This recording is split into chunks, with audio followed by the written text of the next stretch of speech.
Olá! Começa agora mais um episódio do Gritos no Cast, o podcast do Gritos do Silêncio. Eu sou Bianca Guimarães e, junto com minha colega Camila de Oliveira, apresentarei o episódio de hoje. O Gritos do Silêncio é um projeto de extensão do curso de jornalismo da UFSM e está sob responsabilidade da técnica administrativa educacional Ana Kelly Rubin. Antes da pandemia, estávamos ao vivo toda quarta-feira, às 13 horas, pela UniFM 107.9. Entre conversas, resolvemos adaptar nosso programa para este podcast. Esperamos que gostem. O auxílio emergencial é um benefício financeiro sancionado em 1º de abril de 2020, em decorrência da pandemia do Covid-19, que previu o repasse de R$ 600 mensais, inicialmente por 3 meses, a trabalhadoras informais e de baixa renda, microempreendedores individuais e também contribuintes individuais do Instituto Nacional do Seguro Social, INSS. Para entendermos um pouco mais sobre o assunto, convidamos Daniel Arruda Coronel, doutor em Economia Aplicada, professor de Economia Brasileira e diretor da editora UFSM e editor-chefe da revista de Economia e Sociologia Rural. Um estudo realizado pelo Centro de Pesquisa em Macroeconomia das Desigualdades da Faculdade de Economia, Administração, Contabilidade e Atuária da Universidade de São Paulo, a USP, estimou que 8,4% a 14,8% seria o tamanho da queda estimada para o PIB do Brasil em 2020. Isso aconteceria se o auxílio emergencial não tivesse sido uma medida adotada para diminuir os impactos do isolamento social na economia do país. Então, primeiramente, eu quero agradecer a oportunidade, quero cumprimentar a Bianca e a Camila. O auxílio emergencial foi extremamente importante num período onde nós tivemos uma retração da atividade econômica, tivemos um aumento do desemprego, uma queda da renda de um nicho muito importante da sociedade brasileira. Vocês devem se lembrar que a proposta do ano passado inicial do governo era de 200 e poucos reais, algo totalmente insuficiente para atender às demandas da maior parte da sociedade. Com 250 reais, as pessoas não conseguem se alimentar, não conseguem ter acesso a vestuário, lugar para morar, e dentre outras coisas. O Congresso acabou aprovando uma medida de 600 reais, que ainda diga-se de passagem, não consegue atender boa parte das demandas da sociedade brasileira, mas já houve um avanço em relação à proposta inicial do governo. Este ano, desde o começo do ano, nós não temos mais o auxílio emergencial e o governo nos está com uma nova proposta de um auxílio emergencial que varia em torno de 250 reais. Isso é extremamente importante porque vai possibilitar que uma camada significativa da sociedade consiga, pelo menos, atender às suas necessidades básicas. E, além disso, nós temos que observar o seguinte: o Brasil é um dos países mais atrasados no que tange à vacinação. Ou seja, o governo brasileiro, ao contrário de outras nações, outros países, não levou essa pandemia com seriedade e com acuidade. Ou seja, não levou a vacinação a sério, tentou fazer um clima bélico de colocar uns contra os outros, e o resultado é que nós estamos iniciando, já estamos no final do primeiro trimestre de 2021, estamos vendo que os casos tendo altos picos de mortalidade, o Brasil totalmente acéfalo, totalmente sem uma estratégia, um plano consistente de logística. Vemos trocas de ministro, mas na realidade é trocar 6 por meia dúzia, ou seja, o que está faltando é uma política de governo para vacinar a população e para efetivamente o Brasil virar essa triste página da sua história. Existem muitas dúvidas em relação a de onde vem esse dinheiro destinado ao auxílio emergencial e como ele impacta os cofres públicos. Como isso funciona e quais são as consequências dessa destinação? Bom, o que o governo agora, para colocar mais alguns meses do auxílio emergencial, veio com um plano que já vinha desde 2018, 2019, que na realidade era fazer uma reforma administrativa para conseguir os recursos para esse auxílio emergencial. Só que o cerne da questão é que o governo teria maneiras muito mais simplificadas, sem causar um dano à população. Por exemplo, taxar as grandes fortunas. Muitas pessoas de cara se assustam de maneira equivocada. Quem é que vai ser taxado quando efetivamente o governo levar esse projeto a sério, como outros países, como a Argentina, estão fazendo? pessoas que têm um poder aquisitivo muito, mas muito alto. Isso vai atingir um segmento muito pequeno da sociedade. Então, taxar as grandes fortunas seria uma forma de ele conseguir esses recursos. Uma outra forma é de uma reforma tributária, que, lamentavelmente, não sai do papel. E uma terceira forma importante é o governo ir atrás das isenções. Ou seja, o governo brasileiro vai fechar o ano de 2021 com N isenções para setores que não precisam. Ou seja, setores que estão cada vez mais ganhando, enquanto o grosso da população está passando fome, está passando necessidades. Então, teria muitas outras maneiras mais simplificadas, mais didáticas, mais objetivas do governo conseguir o auxílio, conseguir viabilizar o auxílio emergencial sem tirar direito dos trabalhadores. Por exemplo, essa semana nós observamos que foi aprovado no Congresso o auxílio emergencial, que, diga-se de passagem, é importante, só que a forma da onde o governo vai tirar esses recursos é totalmente contracíclica, ou seja, é algo que vai de encontro, vai em oposição aos interesses da maioria do povo brasileiro. Quando nós estamos vendo governos liberais, como o da Alemanha, da Angela Merkel, injetando dinheiro na economia, os Estados Unidos com John Biden, que é um social-democrata, diga-se de passagem, não é um governo de esquerda, injetando dinheiro na economia para tentar, via efeito multiplicador, diminuir os efeitos deletérios desta pandemia, o governo brasileiro insiste num liberalismo tupiniquim, que a gente sabe o que provoca: mais desemprego, mais desigualdades econômicas e sociais. Estima-se que o benefício chegou a mais de 126 milhões de indivíduos, o que equivale a 60% da população brasileira, de acordo com o Ministério da Cidadania. Isso foi fundamental para que diversas famílias tivessem suporte durante esse período. O auxílio emergencial vai possibilitar que um nicho da sociedade brasileira, um nicho importante, uma camada importante, que está sem renda, que está desempregada, consiga fazer, quem sabe, 2 refeições básicas por dia. Não estou falando 3 refeições básicas, tomar um café da manhã, um almoço e uma janta. Quem sabe consiga fazer 2 refeições básicas. Só quem não tem a sensibilidade de ver uma criança passando fome, de ver um idoso passando fome e não encontrar emprego, é contra o auxílio emergencial. O auxílio emergencial não é uma esmola, é uma política social pública visando dar dignidade a um grosso da sociedade, a uma parte importante da sociedade brasileira que não está assistida pelas políticas governamentais. E, lamentavelmente, o auxílio emergencial deveria ser conjugado com algumas estratégias, como uma política de vacinação, como uma política de qualificação e como uma política de investimentos. Só que o governo brasileiro não tem essas ações. Então, o que nós vamos ver? Daqui 3, 4 meses, quando encerrar esse auxílio emergencial, nós vamos ver, a não ser que mude esse quadro, de novo, o aumento do desemprego, o aumento da fome e das disparidades econômicas e sociais, fruto de um governo que não tem uma preocupação social com grande parte da sociedade. Fica cada vez mais buscando factoides, buscando armas. A população não quer arma, não quer um revólver, ela quer uma coisa básica: a alimentação, coisa que, lamentavelmente, nós não temos e as perspectivas também não são nada favoráveis. De acordo com a 4E Consultoria, em 2021 ainda ocorrerá uma queda de 4,9% na massa efetiva de renda de ordem. Esse índice poderia ser maior, passando dos 12% se não fossem as medidas de incentivo. Medidas as quais geram resultados positivos em relação ao comércio, uma vez que, por conta da restrição mais severa de serviços, nasce uma maior concentração dos gastos em itens de necessidade básica. O terceiro setor, uma parte da economia criativa, as pessoas que vivem que têm a sua renda balizada em atividades culturais, sociais, estão há quase um ano à margem desse processo. Ou seja, os shows estão proibidos, os eventos estão proibidos e esse nicho da sociedade está cada vez mais passando necessidades. O que o governo deveria fazer e até agora não fez?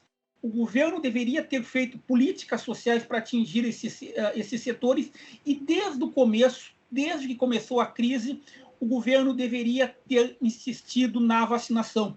Isso é uma questão extremamente importante. Há uma correlação positiva entre vacinação e crescimento econômico. Ou seja, os países que vão sair da crise primeiro, são os países que estão incentivando maciçamente a vacinação. Vamos dar um exemplo para isso aí. Israel já tem mais de 60% da sua população vacinada, está praticamente saindo da crise. Vamos pegar outro exemplo. Os Estados Unidos, até maio, ou seja, daqui 2-3 meses, os Estados Unidos têm perspectiva para 100% da sua população vacinada. E, além disso, o que os Estados Unidos aprovou essa semana? Aprovou essa semana uma questão muito importante, um auxílio importante para a população. A população americana tem 2 braços importantes nesse momento: a vacinação e tem um cheque que visa atender às necessidades básicas da população. Então, daí muitos podem estar se perguntando: o senhor está defendendo, professor, a gastança e irresponsabilidade? Claro que não. Ninguém vai defender em sã consciência a irresponsabilidade macroeconômica. Nesse momento, o fundamental é o endividamento do governo para atender às necessidades básicas da população. Não é o Brasil que está se endividando. Todas as nações do mundo estão se endividando. E uma questão importante para quem está nos assistindo pode estar com dúvida é o seguinte: o Brasil está se endividando na sua moeda. O que é se endividar na sua moeda? Quando uma nação se endivida na sua moeda, ela pode, ao longo do tempo, diminuir esses gastos, porque a dívida é feita na moeda corrente, na moeda local.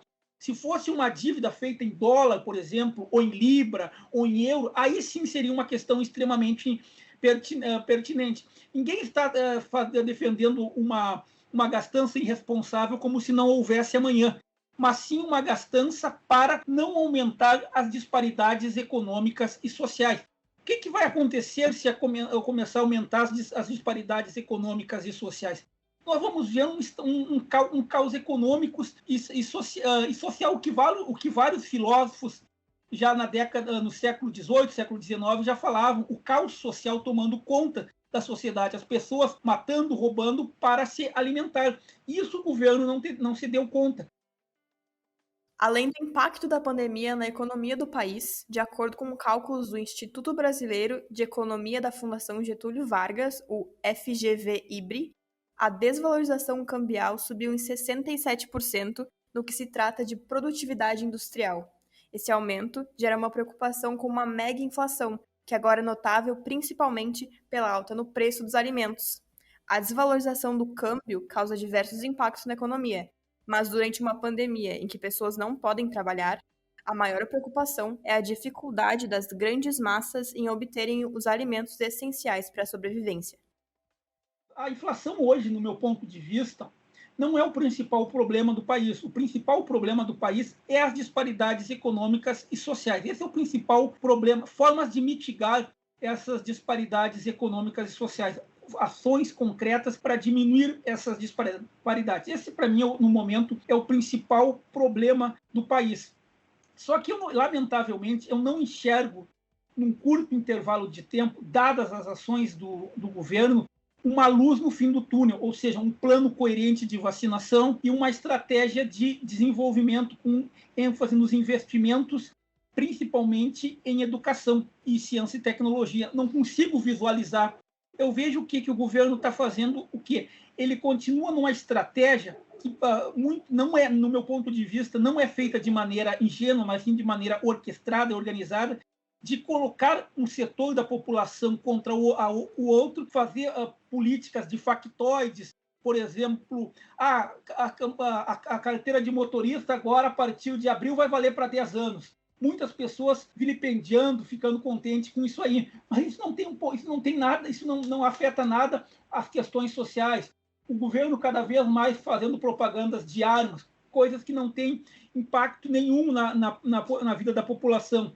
Além disso, o governo tendo uma política negacionista, cada vez mais incentivando remédios sem comprovação científica, onde as próprias multinacionais que produzem esses remédios deixam claro que não tem comprovação, que não tem lógica incentivar isso aí.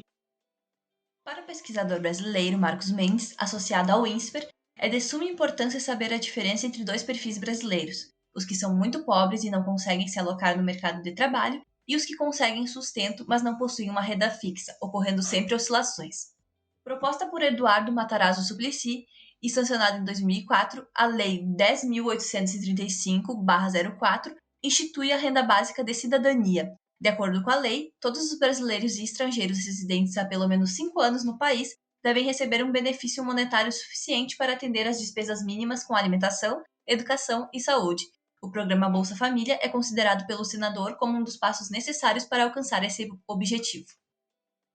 O ideal seria que nós tivéssemos emprego para toda a população, nós tivéssemos uma política que atingíssemos quase o pleno emprego. Só que isso não é possível, dadas as assimetrias regionais, sociais, de um país de dimensão continental.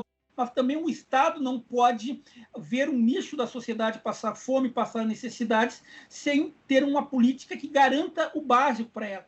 Então, essa política de renda mínima é algo que, para ela efetivamente ter sucesso, é fundamental o quê? Uma união dos governos municipais, estaduais e da União. Cada uma dando um pouco, cada uma focando em algum aspecto de qualificação, de complementação de renda, vendo alguma outra qualificação profissional, no sentido de fazer com que um nicho importante da sociedade, um nicho que está à margem da sociedade, quando eu digo à margem da sociedade, que não está conseguindo ter atendido as suas necessidades básicas, consiga efetivamente ter o básico, que é 3 refeições ao dia.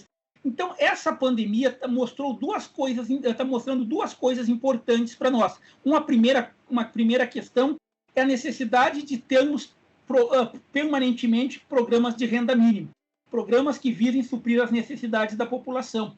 E um segundo ponto que eu acho importante é jamais caírem nessa falácia de um Estado não intervencionista, que o mercado autorregula as atividades econômicas. Nós precisamos de um Estado promotor do desenvolvimento econômico. Essa história que o mercado autorregula, isso não faz sentido. Ou seja, estamos vendo nações com governos de direita, como a Alemanha, da Angela Merkel, intervindo na economia, com o objetivo do quê? Com o objetivo de fazer com que a população consiga ter atendidas as suas necessidades básicas. Então, essa crise mostrou a importância de um Estado intervencionista, de um Estado promotor do desenvolvimento econômico. Essa história de menos Estado, menos governo, isso é factóide. Por exemplo, nós vamos pegar o nosso caso aqui em Santa Maria. Essas 2 semanas o comércio está fechado, devido a nós estarmos numa restrição bandeira preta. O que os empresários estão pedindo?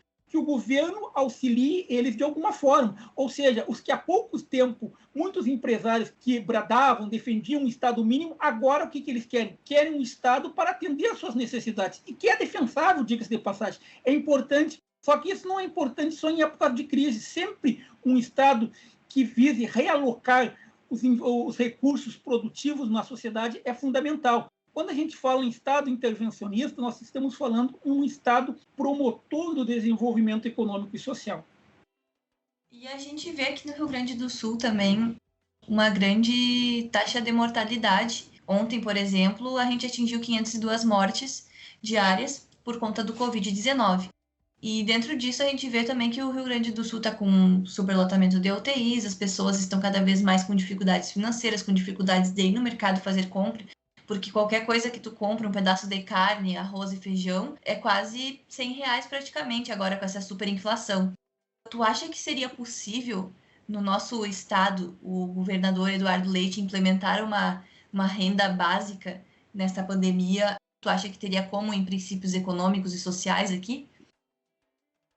Eu acho que sim, tem uma proposta que está sendo discutida no âmbito da Assembleia Legislativa. Casualmente, com um deputado aqui de Santa Maria, Valdeci Oliveira, estava acompanhando esses dias a proposta de dar um auxílio emergencial. Claro que a gente sabe que o estado do Rio Grande do Sul está numa situação precária, é um dos estados que está numa das piores situações fiscais, mas como é que seria esse auxílio emergencial? Seria um auxílio emergencial para o grosso, para aquele nicho que está mais vulnerável.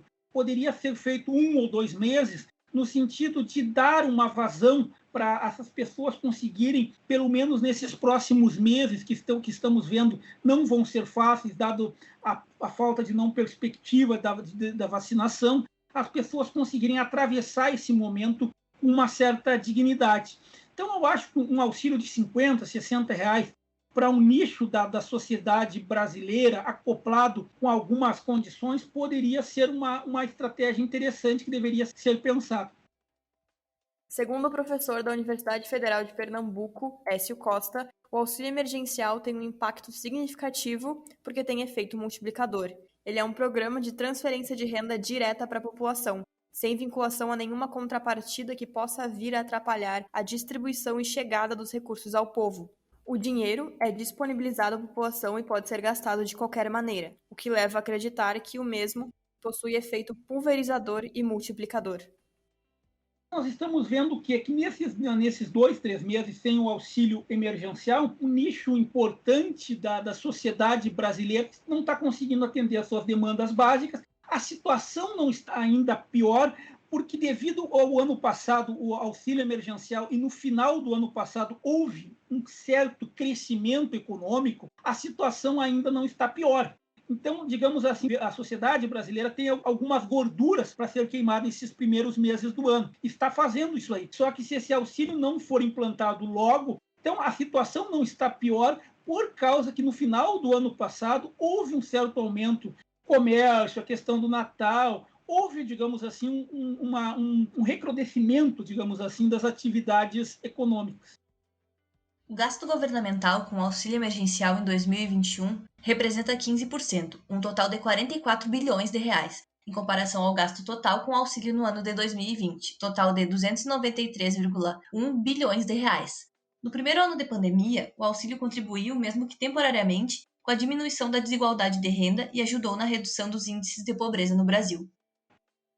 Ontem eu estava lendo uma reportagem do jornal Folha de São Paulo. Esse auxílio, se for em torno de R$ 250, não consegue na cidade de São Paulo comprar 30% de uma cesta básica. Ou seja, a pessoa recebendo R$ 250, ela não vai conseguir comprar nem 30% de uma cesta básica. O que poderia ser feito nesse momento? Uma política acoplada dos estados e dos municípios. Os governos estaduais e os governos municipais fazerem uma política de renda mínima, de renda cidadã, dê o nome que quiser, no sentido de complementar essa renda do governo federal. Com que valores? Valores em torno de R$ 50, R$ 60.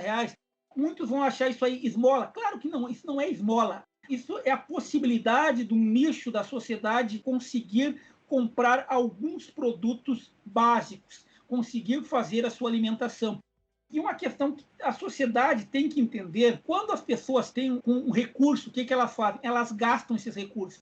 Elas gastando esses recursos, movimentam o comércio local, movimenta a renda, movimenta o emprego, ou seja, nós vamos ter um efeito multiplicador positivo na atividade econômica. Nós vamos evitar que a sociedade, que a economia entre num processo de estagnação econômica. O que nós vamos ver? Nós vamos ver retração, aumento do desemprego, cada vez mais a economia indo ladeira abaixo. Na sua opinião, qual deveria ser o valor proposto pelo governo para que as necessidades básicas dos brasileiros sejam sanadas? Eu acredito que hoje, um auxílio, dada a situação econômica do país, o governo deveria trabalhar para manter um auxílio emergencial de no mínimo R$ 600 até o final do primeiro semestre desse ano. R$ 600 não iria ter, diga-se de passagem, sou ciente que não iria conseguir atender todas as necessidades da população, mas já era uma sinalização para quem está passando fome, para quem está tendo necessidades. Eu acho que R$ 600 acoplado com um plano de logística de vacinação e com algumas estratégias por parte dos governos estaduais e dos governos municipais, poderíamos, quem sabe, ser uma luz no fim desse túnel sombrio que está a sociedade brasileira nos últimos anos. E por que o governo federal diminuiu o valor do auxílio em 2020?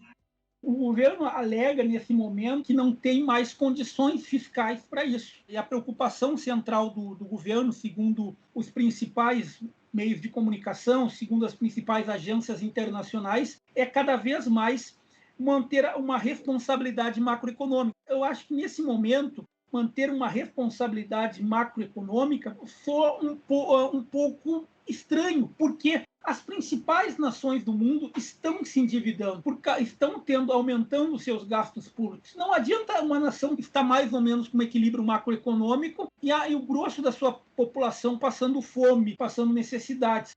Ou seja, nesse momento, o fundamental é um Estado intervencionista. E a gente tem exemplos ao longo da história. Por exemplo, a crise de 29. Quando é que foi debelada a crise de 29? Quando nós tivemos o governo Roosevelt nos Estados Unidos, que interviu fortemente na economia. Vamos pegar o exemplo do Brasil, com todas as críticas que se pese ao autoritarismo, ao populismo do governo Vargas, o Vargas implantou uma política anticíclica, anticrise aqui no Brasil. O governo Lula, em 2008, quando nós tivemos a crise do subprime, também implantou uma política visando diminuir os efeitos deletérios daquela crise econômica. Então, nós temos, ao longo da história, exemplos que mostram que quando o Estado age utilizando os mecanismos necessários e eficientes para mitigar os efeitos dessa crise, o resultado do ponto de vista econômico é positivo. Uma pesquisa do Instituto Locomotiva, publicada pelo portal UOL, mostra que 3,89 milhões de famílias integrantes da parcela mais rica da população brasileira pediram auxílio emergencial de R$ 600 e receberam o benefício do governo, mesmo sem ter direito. Elas têm renda superior a R$ 1.780 mensais por pessoa. Um dos critérios legais para receber o auxílio emergencial é ter renda de até R$ 522,50 por pessoa ou renda familiar mensal de até R$ 3.135.